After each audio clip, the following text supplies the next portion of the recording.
নিজের দাড়ির সাথে আমার নবীর দাড়ির মিল থাকবে না, নিজের টুপির সাথে আমার নবীর টুপির মিল থাকবে না, নিজের লেবাসের সাথে আমার নবীর লেবাসের মিল থাকবে না। আমার নবী নামাজ এক ওয়াক্ত ছাড়েন নাই, তুমি নামাজ এক ওয়াক্ত পড়ো নাই। আমার নবী একটা রোজাও ছাড়েন নাই, তুমি একটা রোজাও রাখো নাই।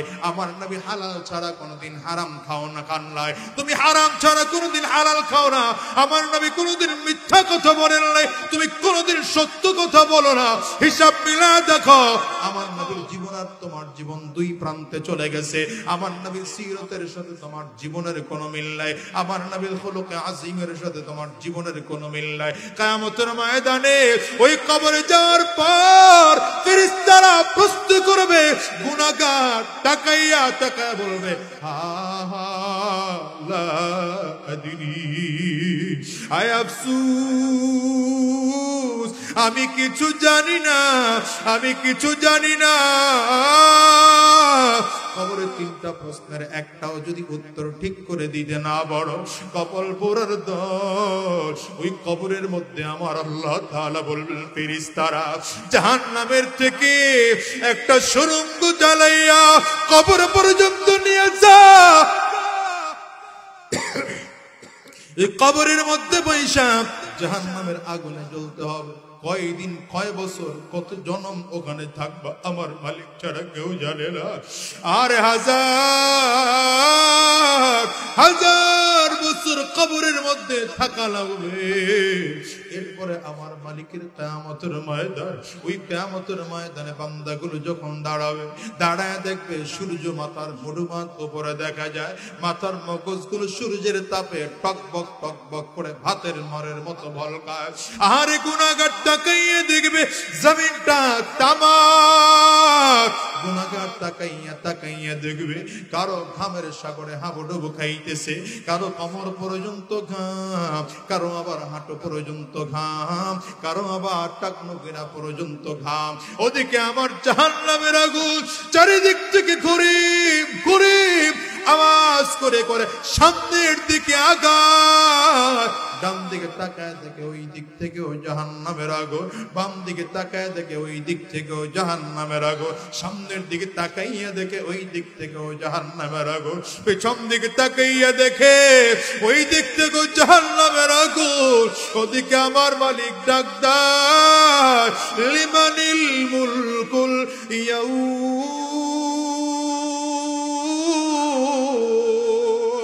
আজকের দিনের বাদশাহী কার? বান্দা সেদিন আমার মালিকের প্রশ্নের জবাব দিতে পারবে না, পারবে না, পারবে না। বান্দাগুলো শুধু চিল্লাবে আর দৌড়াবে না, আমার মালিকের ধরা থেকে ওই দিন বাঁচতে পারবে না।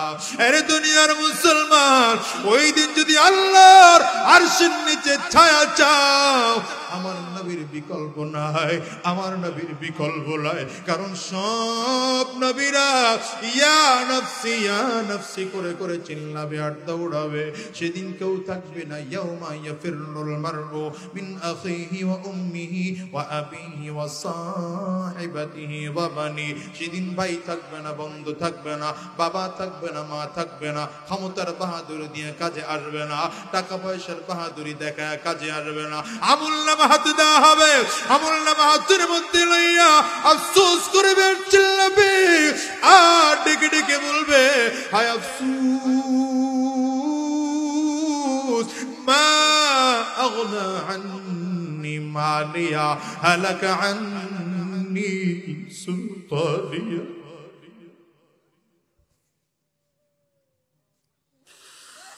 لا يغادر صغيرة ولا كبيرة إلا أحصاها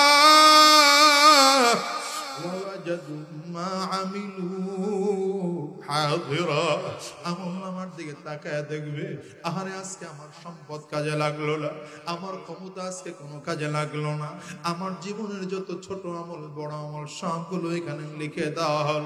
এর কপাল পোড়া ভাই, এখন আমার নবীর মুহাব্বত করে মাথায় একটা টুপি লাগাইতে পারো না, আমার নবীর মুহাব্বত করে তুমি মুখের দাড়িটা লম্বা করতে পারো না, আমার নবীর মুহাব্বত কইরা এখনো সুন্নতি পোশাক পরতে পারো না, আমার নবীর মুহাব্বত কইরা এখনো দ্বীনের রাস্তায় চলতে পারো না, হিসাব মিলে দেখো এমন একটা দিন আসবে কঠিন কান্না করবা, কোনো কাজ হবে না। এই জন্য আজকের মাহফিল থেকে তোমাদের কাছে বলে যায়, আমার নবী ডেকে বলেন, কুন আলিমান আও মুতাআল্লিমান আও মুঈনান আও মুহিব্বান ওয়ালা তাকুন খামিসা।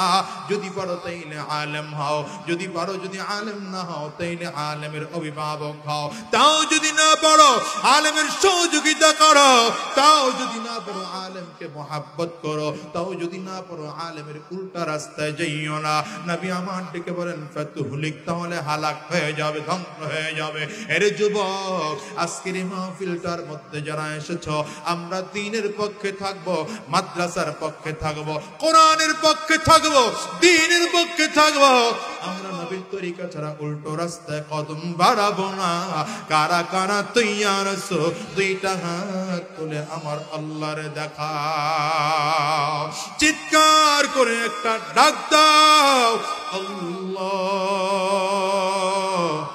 আমার মুসলমান ভাইরা, আবু বকর সিদ্দিক রাদিয়াল্লাহু আনহু পয়গম্বর আরবির সামনে দাঁড়িয়ে ডেকে বললেন, পয়গম্বর, আমার কাছে তিনটা জিনিস বড় প্রিয়, এর মধ্যে এক নম্বর প্রিয় আন-নাজরু ইলা ওয়াজহি রাসূলিল্লাহ। গো পয়গম্বর, আপনার সুন্দর চেহারাটার দিকে তাকাইয়া থাকা আমার কাছে বড় প্রিয়।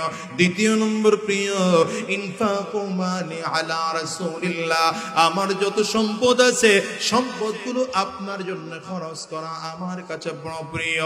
ওগো পয়গম্বর, আপনার কাছে আপনার জন্য সব সম্পদগুলো আমার কাছে খরচ করা প্রিয়। নবী আমার আবু বকর সিদ্দিক বিশ্ব নবী রাহমাতুল লিল আলামিনের দিকে তাকাইয়া ডাক দেয়, পয়গম্বর, আমার কাছে তিন নম্বর প্রিয়, আমার কাছে তিন নম্বর প্রিয়। আমার একটা বাচ্চা মেয়ে আছে, মাত্র 6 বছর তার বয়স, নাম তার আয়েশা। আমার বারবার করে মনটায় চায় আমার আয়েশাকে আপনার কাছে বিয়ে দেব। নবী আমার হ্যাঁ বলেন না, নাও বলেন না, কারণ নবী আমার কেমনে হ্যাঁ বলবেন? এত ছোট বাচ্চা কেমনে আমার নবী বিয়েতে রাজি হয়ে যাবেন? আমার নবী আমার ডাইরেক্ট না বলতে পারেন না। তাইলে আবু বকর সিদ্দিক রাদিয়াল্লাহু আনহুর মতো প্রিয় সাহাবীটা কষ্ট পেয়ে যাবে। আমার নবী চুপচাপ করে দাঁড়াইয়া আছেন, চুপচাপ করে বসা আছেন। হঠাৎ করে রাহমাতুল লিল আলামিন খেয়াল করে, ওই যে জিবরিল আলাইহিস সালাতু ওয়াস সালাম একটি রেশমি রুমালের মধ্যে একটা মেয়ের ছবি নিয়ে হাজির হয়ে গেছে। রাহমাতুল লিল আলামিনের সামনে রেশমি রুমালটা ডাক দিয়ে বলে, পয়গম্বর, এই রেশমি রুমালটার মধ্যে নাকি একটা মেয়ের ছবি আছে। আমার আল্লাহ বলেছেন, যদি পছন্দ হয় বিয়ে করলে আমার আল্লাহ খুশি। নবী আমার ডাক দেব, আবু বকর, এই রুমালটার মধ্যে মেয়ের ছবিটা কার? আবু বকর সিদ্দিক রাদিয়াল্লাহু আনহু ডেকে বললেন, পয়গম্বর, আল্লাহর কসম, আল্লাহর কসম, আল্লাহর কসম, এই ছবিটা আমার মেয়ের ছবি। রাহমাতুল লিল আলামিন বলে, আবু বকর, এখন তোমার মেয়েটা ছোট না বড়, সুন্দর না অসুন্দর, ভালো না মন্দ দেখার কোনো প্রয়োজন নাই। আমি পয়গম্বর তোমার মেয়েকে বিয়ে করার জন্য তৈয়ার। মুসলমান, আমার নবী জীবনে যতগুলো বিয়ে করেছিল কোনটা বিয়ে ইসলামের উপকারের জন্য করেছিল। কোন বিয়ে আমার নবী নিজের যৌবনের স্বার্থ চাহিদা মিটানোর জন্য করেন নাই। কারণ আমার নবীর বয়স যখন টকবকে যুবক, 25 বছরের যুবক, সেই সময় আম্মা জান খাদিজাতুল কুবরা রাদিয়াল্লাহু আনহাকে বিয়ে করলেন। আম্মা জানের বয়স ছিল তখন 40 বছর। এই দুনিয়ার মুসলমান, আম্মা জান যতদিন এই জমিনে বেঁচে ছিলেন ততদিন আমার নবী দ্বিতীয় কোনো বিয়ে করেন নাই। এরপরে আমার নবী যতগুলো বিয়ে করেছেন সবগুলো আল্লাহ পাকের আদেশ ছিল, আল্লাহ পাকের অনুমতি ছিল। এরপরেও কোনো কুলাঙ্গার যদি বলে আমার নবী নারীর লোভে, আমার নবী সম্পদের লোভে, আমার নবী অধিক বিয়ে করেছেন, আমার নবীকে কেউ যদি নারী লোভে বলে গালি দেয়, আমার নবীকে কেউ যদি আমার নবীকে জিনা করে বলে গালি দেয়, কেউ যদি আমার নবীকে লজ্জা নবী বলে গালি দেয়, বুঝতে হবে ওর মাথা খারাপ হয়ে গেছে। বাংলার জমিনে ওকে জুতার বাড়ি দিয়ে বিদায় করা দরকার, ঠিক কিনা? মানি না মান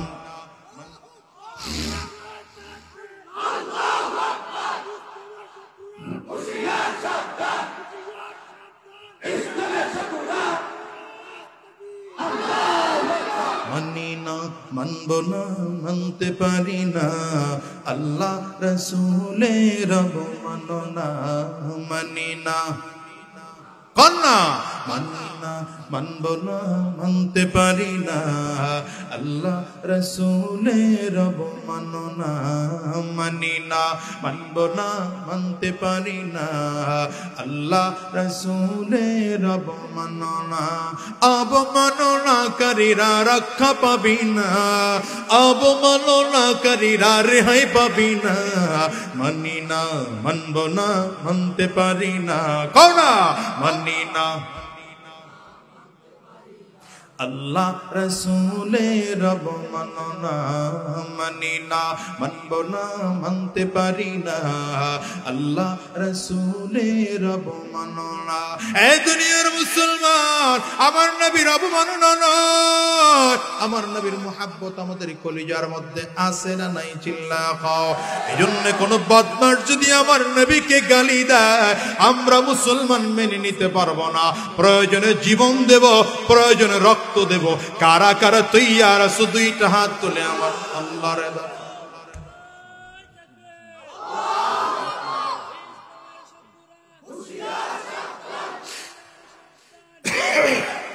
আমার মুসলমান ভাইরা, কষ্ট হয় মুসলমান বন্ধুরা, আমার বাবাজিরা, হিসাব মিলায় দেখো। আবু বকর সিদ্দিক রাদিয়াল্লাহু আনহু জন্মসূত্রে জাহান্নামের আসামি, কিন্তু নবীজির হাতে হাত দিয়ে কালিমা পড়ে মুসলমান হয়ে যাওয়ার কারণে এত দামি হয়ে গেছেন, এত দামি হয়ে গেছেন। আল্লাহ বলেন, কুল হাল ইয়াস্তাবিল্লাযীনা ইয়া'লামুনা ওয়াল্লাযীনা লা ইয়া'লামুন।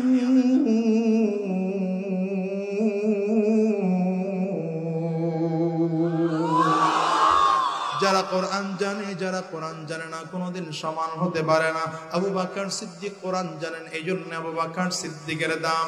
ওমর ফারুক কোরআন জানেন, এই জন্য আবু ওমর ফারুকের দাম।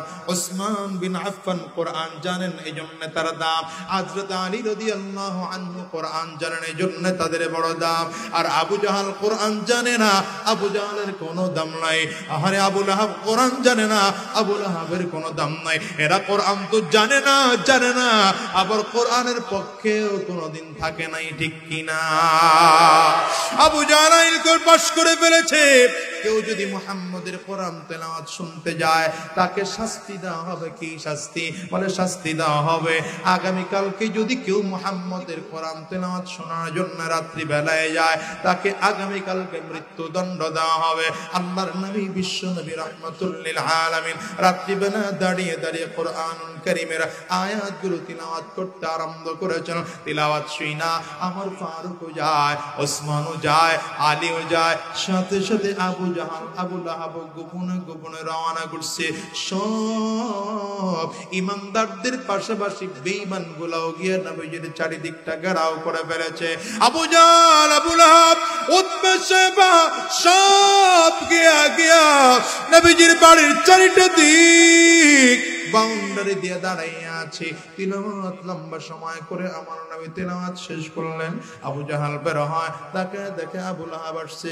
কিরে ভাই আবু লাহাব, আপনার তো আসার কথা নয়, আইন না আপনি পাশ করলেন, আপনি কেন আসলেন? কয় আমি আসছিলাম দেখতে তোমরা কারা কারা মুহাম্মদের কোরআন তেলাওয়াত শুনতে আসো। তুমি কেন আসছিলা?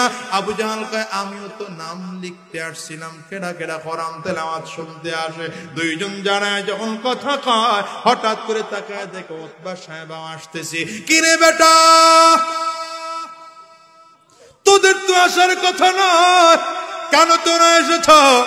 বলে আমরা নওজওয়ান মানুষ, রাত্রিবেলা ঘুম আসে না, এই দেখতে আসছিলাম আপনারা কেনা কেনা কোরআন তেলাওয়াত শুনতে আসো। আবু জাহলটা একটু বেশি শয়তান, ডাক দিয়া কয় আমাদের গতকালকের মিটিং এ তো কাউরে পাহারা দেওয়ার দায়িত্ব দেওয়া হয় নাই, এত দায়িত্ববান মক্কায় তৈরি হয়েছে, তার মানে বোঝা গেল আসলে কেউ কোরআন তেলাওয়াতের পাহারা দেওয়ার জন্য আসে নাই, মুহাম্মদের কণ্ঠে পাগল হইয়া কোরআন তেলাওয়াত শোনার জন্য এসেছে। কোরআন শিখাও ছেলে মেয়েকে ওহে মুসলমান, জান কবজের সময় তোমার হইবে রে আসান। কোনা জান কবজের সময় তোমার হইবে রে আসান। কোরআন শেখাও ছেলে মেয়েকে ওহে মুসলমান, জান কবজের সময় তোমার হইবে রে আসান। জান কবজের সময় তোমার হইবে রে আসান। আমার মুসলমান ভাই, আবু বকর সিদ্দিক রাদিয়াল্লাহু আনহু কোরআন তেলাওয়াত শিখার কারণে, কোরআনের ইলম আবু বকর সিদ্দিকের সিনার মধ্যে ঢোকার কারণে এত দাম হয়ে গেছে, এত দাম হয়ে গেছে। আজকে 1450 বছর পরেও যদি মুসলমানের ঘরে ঘরে খুঁজতে থাকো, সন্তানের নাম রেখেছে আবু বকর, এমন সন্তানের অভাব নাই, ঠিক কিনা? ওমর ফারুক নাম রেখেছে, এমন সন্তানের অভাব নাই। ওসমান নাম রেখেছে, এমন সন্তানের অভাব নাই। আলী নাম রেখেছে, এমন সন্তানের অভাব নাই। সাদ নাম রেখেছে, এমন সন্তানের অভাব নাই। কিন্তু কুইজা দেখেন আবু লাহাব আছে কয়টা? আবু জাহাল আছে কয়টা? উতবা সাহেবা আছে কয়টা? উবাই উমাইয়া আছে কয়টা? নাই নাই নাই, একটাও নাই। তুমি মুসলমানের বাচ্চা বর্তমান যুগে এত খারাপ হয়ে গেছে, এগুলোর নাম রাখে দাও, কাশি, কোদাল, খন্তা, পাররা, আছে না নাই? জোরে কোন। নাম রাখছে পিস্তল, গুলি, বুলেট, রাইফেল। আপনাদের এলাকায় মনে হয় না, সব আমাদের বরিশালে কথা খায় না, আসেনি, এখানে আছে। নাম রাখছে পিস্তল, নাম রাখছে বুলেট। তোরে গুলি তো করবেই বেড়া, কথা কয় না? তোর ঘরেই তো ঐশী তৈরি হবে, কথা কয় না কেন? তোমার বেতন কত মিয়া? মেয়ের খরচ 1.5 লাখ, বেতন কত তোমার? তোমার ঘরে ঐশী হবে না হবে হুজুর করে মিয়া, কথা কয় না কেন? হুজুররা তো বৃদ্ধ বয়সে বৃদ্ধাশ্রমে যায় না। তোমরা যারা আমার ঘরে গালি দাও, হিসাব নিলে দেখি বৃদ্ধ বয়সে তোমার পোলাপানে নিয়ে বৃদ্ধাশ্রমে ঢোকা। সারাটা জীবন কষ্ট করছো, ডাক্তার হবে আমার ছেলে। আমার ছেলেকে আমি মাদ্রাসায় ভর্তি করাইনি, ইংলিশ মিডিয়াম কিসে ভর্তি করাইছে, কথা কন না কেন? হ্যাঁ, বাপ রে বাপ ডাকে না, ড্যাড ডাকে ড্যাড। মারে মম ডাকে বাবা রে বাবা। কি শিক্ষিত! আমাকে হুজুর দিকে দেখাইলে বাঁকায় বাঁকায় তাকায়, বুঝে না, ইংলিশ বুঝে না। আমরা যদি কই বেটা ইংলিশ বুঝি না, ব্যাপারটা তো এমন না। আলহামদুলিল্লাহ টুকটাক ইংলিশ ভালোই কইতে পারি, চলার জন্য যা লাগে ওটা টুকটাক ভালোই পারি, ইংলিশ পড়তেও পারি। কিন্তু তোমাকে যদি জিজ্ঞাসা করি ওযু জানো? জানি না। নামাজ জানো? জানি না। ওযুর কয় ফরজ? জানি না। রোজার কয় ফরজ? জানি না। হজের কয় ফরজ? জানি না। গোসলের কয় ফরজ? জানি না। তায়াম্মুমের কয় ফরজ? জানি না। কালিমা তাইয়্যিবা কও, লা ইলাহা ইল্লা আনতা সুবহানাকা ইন্নী কুনতু মিনাজ জালিমিন। পাকিস্তানি आर्मी मिलिटेटर कहा, अरे ये तो मुसीबत का दुआ है, मैं तो मुसीबत में गिर रहा है। কি কথা কও না কেন? তোমরা হুজুর করে খালি কাও হুজুর না, ইংলিশ জানে না, তো তোমরা তো নামাজ জানো না, রোজা জানো না, হজ জানো না, যাকাত জানো না, পর্দা জানো না, পশিদা জানো না, হালাল জানো না, হারাম জানো না, কিচ্ছু জানো না। আমাদের একটা জাতীয় বোর্ড, আমাদের হাইয়াতুল উলিয়ার নামও বলতে পারে না। কি কথা কন না কেন? এরা আবার শিক্ষিত দাবি করে, আমাকে হুজুর করে উল্টা পাল্টা কথা কবে। সবই অশিক্ষিত মূর্খ বেরিয়েছে। কি চালইন যদি শুইরে কয়, তোর তো একটা নিচে ছিদ্র আছে, চালইন কারে কয়? কথা কন না কেন? চালইন যদি কারে কয়? শুয়েরে। এটা সহ্য করা যায়? এই আমি 2 মিনিটে শেষ করব, 2 মিনিট একটা ছোট্ট কথা বলি, 2 মিনিট একটা ছোট্ট কথা বলি, শোনেন। সারা পৃথিবীতে প্রথম যিনি এমএ পাস করেছেন, আমি ছোট্ট করে, কেউ ভুল বুঝবেন না, হ্যাঁ, কেউ ভুল বুঝবেন না। আমি আমি কি বলে জেনারেল শিক্ষাকে আমি অবজ্ঞা করছি না, শুধু মূল কথাটা বোঝানোর চেষ্টা করছি। সারা পৃথিবীতে প্রথম যিনি এমএ পাস করেছেন তার ওস্তাদ কি পাশে ছিল? কি কেউ দি কথা পায় না? কি ওয়ারেস ভাই, সারা বছর ওয়াজ করে এটাও শিখাইতে পারলেন না? ভালো ওয়াইজ মানুষ তো, ভালো মানুষ, এলাকার মানুষ তো, এই জন্য দাম কম। সারাদিন এখানে ঘুরে গেলে দাম গুরু হুজুর ভালো ওয়াজ করে। সারা পৃথিবীতে প্রথম যিনি এমএ পাস করছে, আপনাদের ক্যালকুলেশনে না ধরলে আমার একটা ধরছে, দেখেন আমারটা লগে মিলে কিনা আপনাদের। আমি যেটা হিসাব নিকাশ করে দেখছি, সর্বোচ্চ পাস যদি হয় তাহলে বিএ পাস।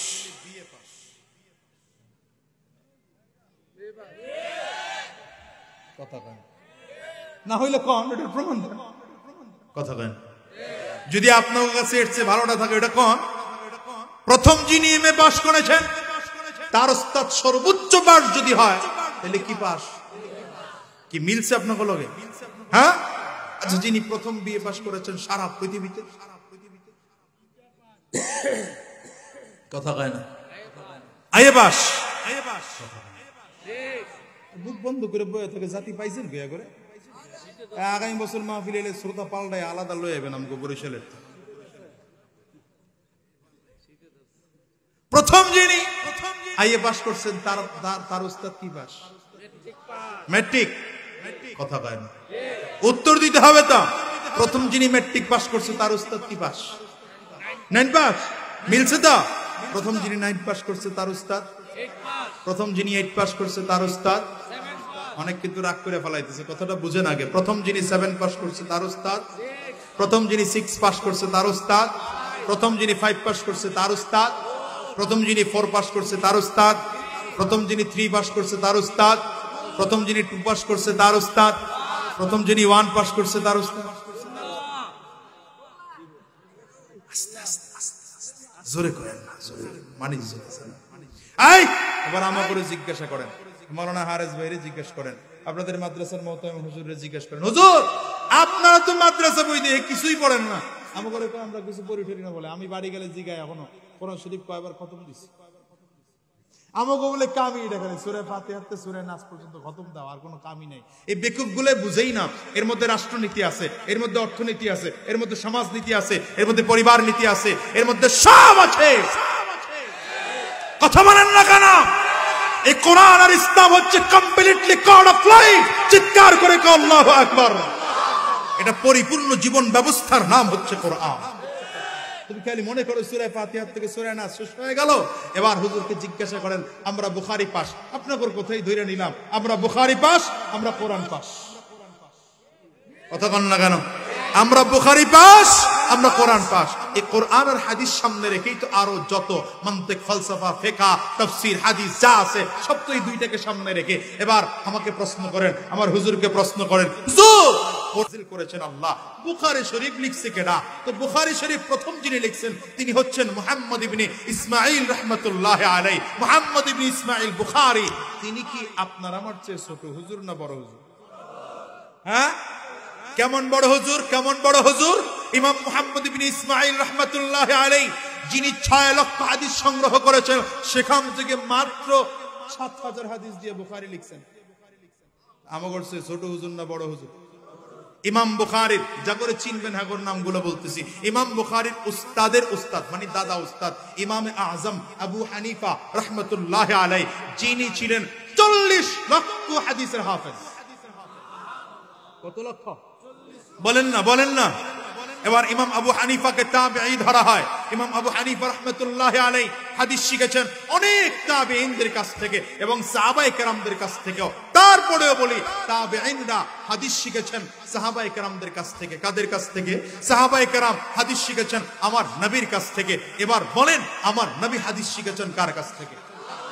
علمني ربي فأحسن تعليمي أدبني ربي فأحسن تأديبي ما ينطق عن الهوى إن هو إلا وحي يوحى নবী যা শিখছেন আল্লাহ নিজে শিখাইছেন কথা কয় না তাহলে আমাকে হুজুরদের জ্ঞানের শেষ মাথা কই আঙ্গুল উপরের দিকে দিয়ে এরপরে কোন মিয়া কই কই কই কই আর আপনার শিক্ষার গোড়া কই দেন নিচে দেন জীবনে দেন নাই আজকে দেন নিচের দিকে আঙ্গুল কই জিরো জিরো জিরো থেকে হিরো হয়া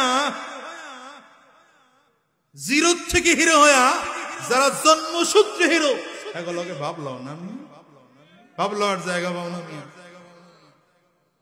তুমি তো জিরো থেকে হিরো হইছ আমরা অবজ্ঞা করছি না কিন্তু কথাগুলো বলছি যারা হুজুরকে দেখলে নাক শিক্ষায় কান উলে যায় চোখটারে গোড়োটারে কুচকায় তাকা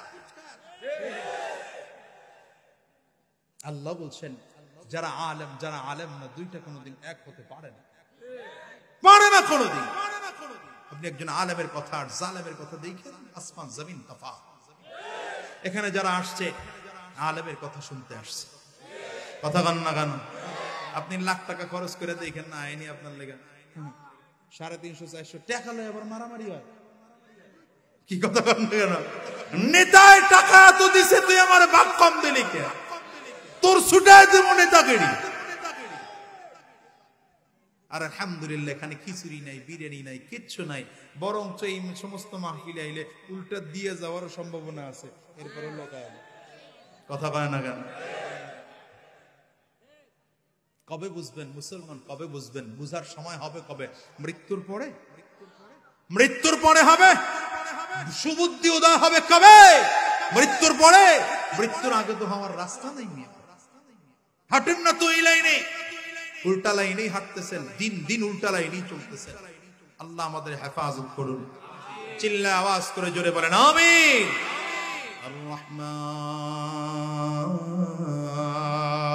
মনে আছে না বুঝলা গেছে এই জন্য তিলাওয়াত করেছি আর রহমান আল্লামাল কুরআন খালাকাল ইনসান আমার আল্লাহ তাআলা ডেকে বলেন দয়াময় আমি আল্লাহ দ্বিতীয় নম্বরে আল্লাহ বলেছেন আমি কোরআন শিক্ষা দিয়েছি 3 নম্বরে আল্লাহ বলেছেন আমি আল্লাহ মানুষ বানাইছি তার মানে কিছু মানুষ আছে সূরতে দেখতে মানুষের মতো আসলে এরা মানুষ নয় মানুষ যদি হতে হয় কোরআনের শিক্ষা অর্জন করতে হয় আমার দুনিয়ার মুসলমান এই কোরআনের শিক্ষা অর্জন করার জন্য ইসলাম সারা দুনিয়ায় পৌঁছে দেওয়ার জন্য আমার নবী মেহনত করেছেন সাহাবায়ে কেরামরাও মেহনত করেছেন হযরত ওসমান হযরত আলী সাহাবায়ে কেরাম তাবিঈন তাবে তাবিঈন আইম্মে মুজতাহিদিনরাও মেহনত করেছেন রে মুসলমান এত মেহনত আর এত কষ্ট আম্মা জান আয়েশা সিদ্দিকা রাদিয়াল্লাহু আনহা বলেন আমার নবী বিশ্ব নবী রাহমাতুল লিল আলামিন মাঝে মাঝে নামাজের মধ্যে দাঁড়াইতেন এত লম্বা নামাজ নামাজের মধ্যে দাঁড়ায় দাঁড়ায় নবীজি তিলাওয়াত করতেন মাঝে মাঝে সূরা ফাতিহা তিলাওয়াত কইরা প্রথম আদিক থেকে তিলাওয়াত শুরু করতেন সূরা বাকারা শুরু করতেন এক পারা শুরু হয়ে গেল শেষ আরেক পারা শুরু হয়ে গেল আরেক পারা শুরু হয়ে গেল এভাবে করে করে নবী একদিন দাঁড়ায় একসাথে 6 পারা তিলাওয়াত করেছে আমরা দাঁড়ায় দাঁড়ায় চিন্তা করলাম নবীজি মনে হয় আর কোনোদিন রুকু আর সাজদা করবেন না শুধু দাঁড়িয়ে দাঁড়িয়ে কোরআন তিলাওয়াত করতেই থাকবেন না না অনেকক্ষণ দাঁড়াইয়া আমার নবী তিলাওয়াত করতে করতে এরপরে আমার নবী রুকুতে চলে গেলেন আমার নবী অনেক লম্বা টাইম রুকু করলেন এরপরে আমার নবী লম্বা টাইম সাজদা করলেন আম্মা জান আয়েশা সিদ্দিকা রাদিয়াল্লাহু আনহা বলেন আমার নবী 2 রাকাত নামাজ পড়ে যখন বসলেন রাহমাতুল লিল আলামিনের পায়ের দিকে আমি আস্তে করে আঙ্গুলটা দিয়ে চাপ দিলাম আমার কাছে মনে হলো রাহমাতুল লিল আলামিনের পাউটা ভিজে পানি দিয়ে আমার আঙ্গুলটা ভেজে গেল নবী আমার এতক্ষণ দাঁড়ে থেকে থেকে আমার নবীর পা দুইটা ফুলে গেছে। আম্মা জান আয়েশা সিদ্দিকা রাদিয়াল্লাহু আনহা নবীজির দিকে তাকায় ডাক দেয়, পয়গম্বর আপনার তো এমন আল্লাহ তাআলা ঘোষণা করে দিয়েছে, মা তাকাদ্দামা মিন যামবিকা ওয়া মা তাআখার, গাফারাল্লাহু লাকা মা তাকাদ্দামা মিন যামবিকা ওয়া মা তাআখার। ওগো পয়গম্বর, আপনার আল্লাহ তাআলা জিন্দেগীর সব গুনাহ maaf করে দিয়েছে। আগের গুনাহ আল্লাহ maaf করছেন, পরের গুনাহ আল্লাহ maaf করছেন, সব গুনাহ আল্লাহ তাআলা আপনার maaf করে দিয়েছে। তাইলে আপনি দাঁড়াইয়া দাঁড়া কেন তো কষ্ট করতেছেন? রাহমাতুল লিল আলামিন আম্মা জানের দিকে তাকাইয়া চোখের পানিগুলো ফালায়া ফালায়া কান্না করেন আর ডাক দেয়, আয়েশা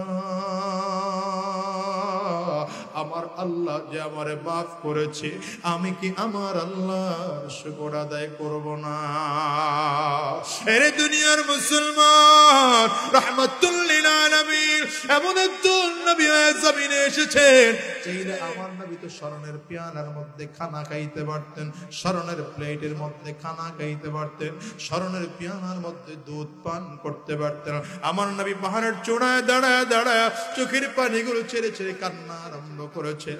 আমার আল্লাহ তাআলার কুদরতি অন্তরের মধ্যে জোশ এসে যায়, রব্বে কারীমের কুদরতি অন্তরের মধ্যে মায়া লেগে যায়। আমার আল্লাহ তাআলা ডাক দেয়, জিবরাইল তাড়াতাড়ি কর। আমার নবী কেন চোখের পানিগুলো ছেড়ে কান্না করে? নবীর কাছে গিয়ে জিজ্ঞাসা কর, ওয়ালা সাউফা ইউতিকা রাব্বুকা ফাতারদা, ওয়ালা সাউফা ইউতিকা রাব্বুকা ফাতারদা। আমার পয়গম্বর কেন চোখের পানিগুলো ছেড়ে কান্না করে?